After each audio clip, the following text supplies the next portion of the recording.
और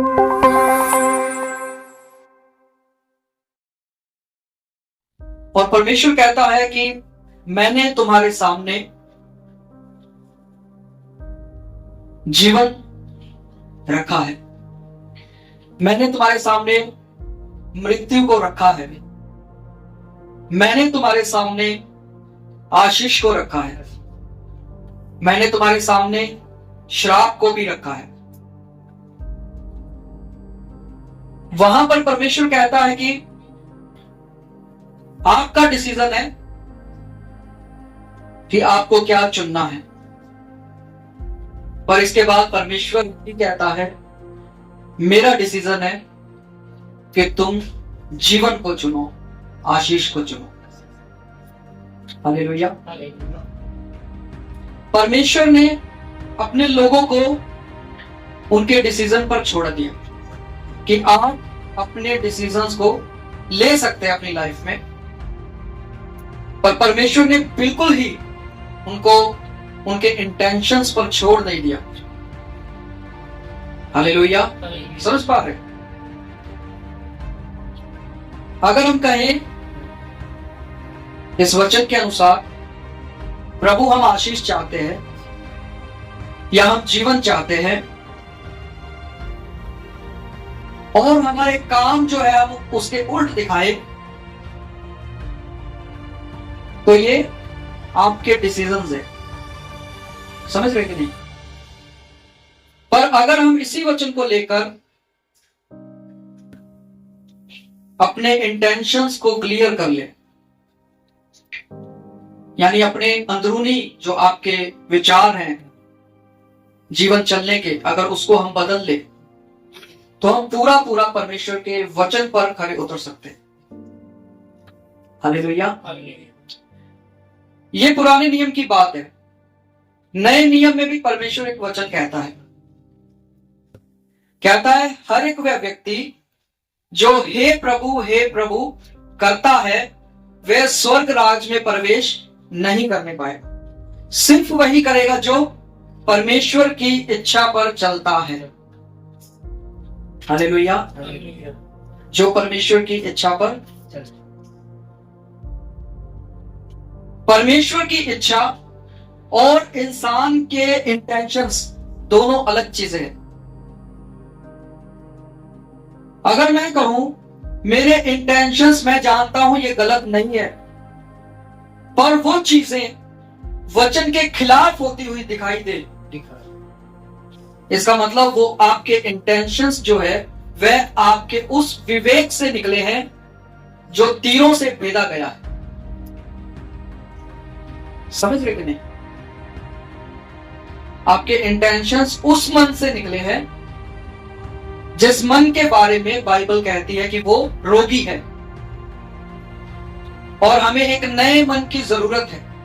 तो पुराना मन आपको अच्छे और नए और जीवन को प्राप्त करने वाले इंटेंशंस आपको नहीं दे सकते,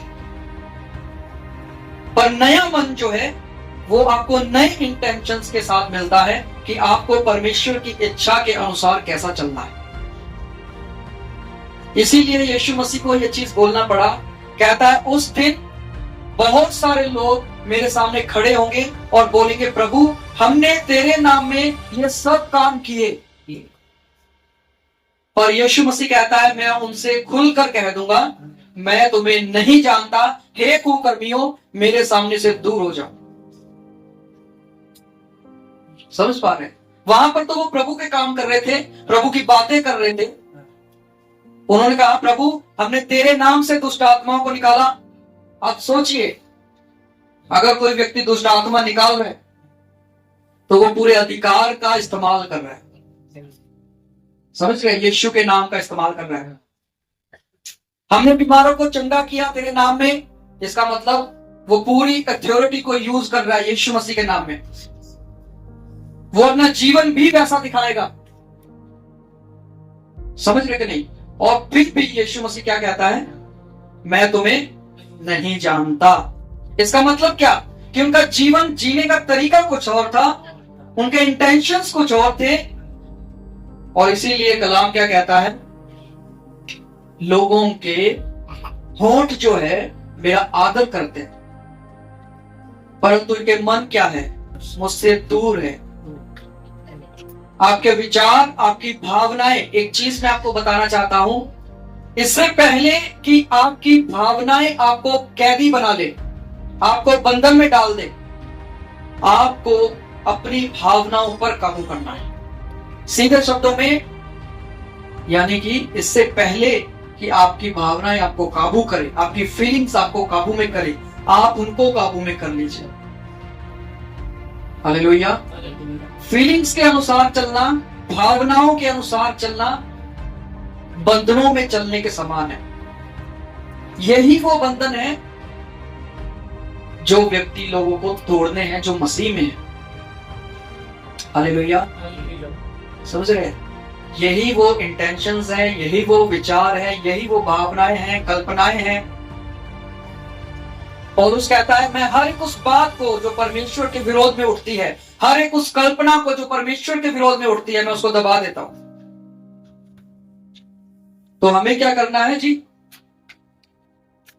बोलिए, अपनी भावनाओं को कैद करना। कहता है, मैं अपने शरीर को मारता हूं, कूटता हूं, वश में लाता हूं। ऐसा ना हो कि जो कुछ मैं सिखा रहा हूं बाद में मैं खुद ही निकम्मा ठहरूं। हालेलुया। और ये हर के लिए है, सिर्फ एक प्रचारक के लिए नहीं। हम जो अपनी लाइफ दिखा रहे हैं, हम कभी निकम्मे ना ठहरे। समझ रहे? तो हमें क्या करना पड़ेगा?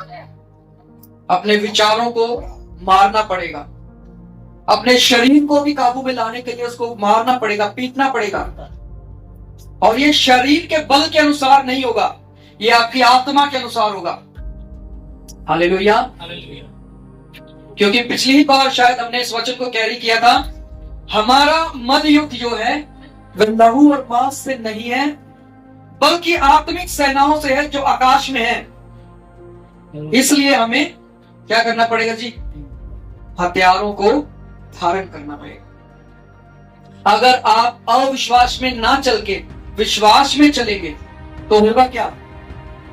आप अपनी फीलिंग्स के अनुसार नहीं चल पाएंगे। हालेलुया। इसका एक छोटा सा एग्जांपल देके हम अपने मेन वचन में आएंगे। आपको पता है, जब परमेश्वर ने नूह से बात किया होगा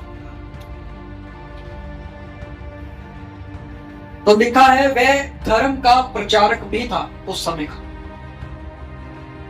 और उस समय पूरी पृथ्वी, पूरा जगत जो था वह पाप में पड़ा हुआ था। पर नूह के पास परमेश्वर का एक फैसला पहुंचता है कि मैं इन सबको तबाह करने पर किसी एक को भी नहीं छोड़ूंगा, मैं इनसे तंग आ गया हूं। और सिर्फ नूह को बोला गया कि तू जहाज बना, और जब जहाज बन जाएगा तो मैं तुझे बचाऊंगा, तेरे घराने को बचाऊंगा। हालेलुया।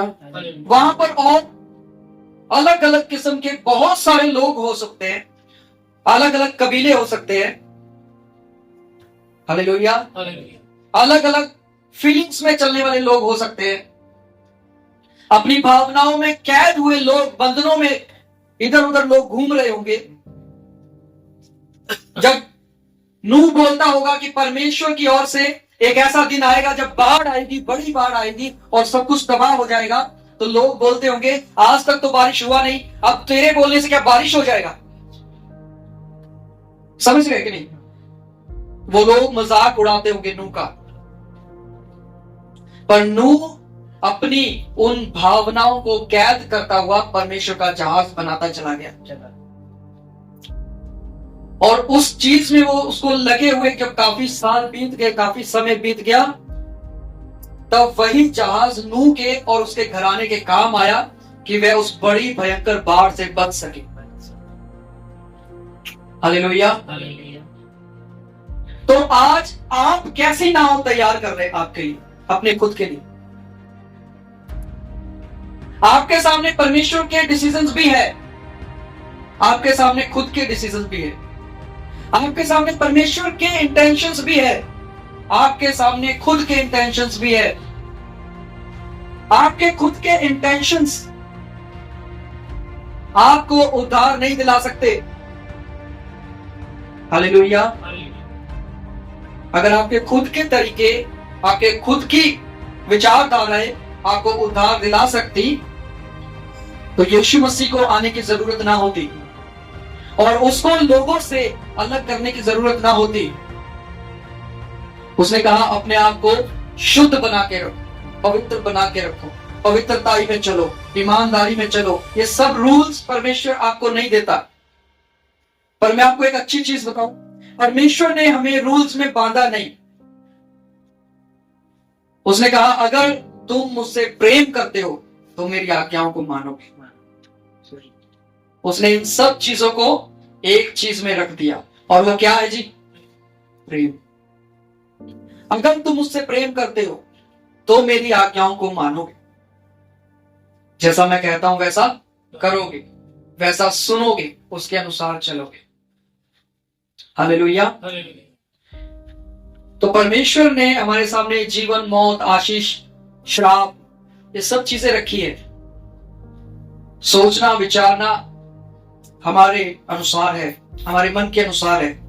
आप खुद सोचिए, आपके पास नया मन है कि पुराना मन है? अगर आप कहते हैं आपके पास नया मन है तो मैं कहूंगा आपके हृदय में से जीवन जल की नदियां भी फिर बहनी चाहिए अगर आपके पास नया मन है। हालेलुया। आपके मुंह से सिर्फ विश्वास की बातें निकलनी चाहिए, अविश्वास की नहीं, अगर आपके पास नया मन है। हालेलुया। समझ रहे कि नहीं? तो आइए हम अपने मेन वचन में आते हैं।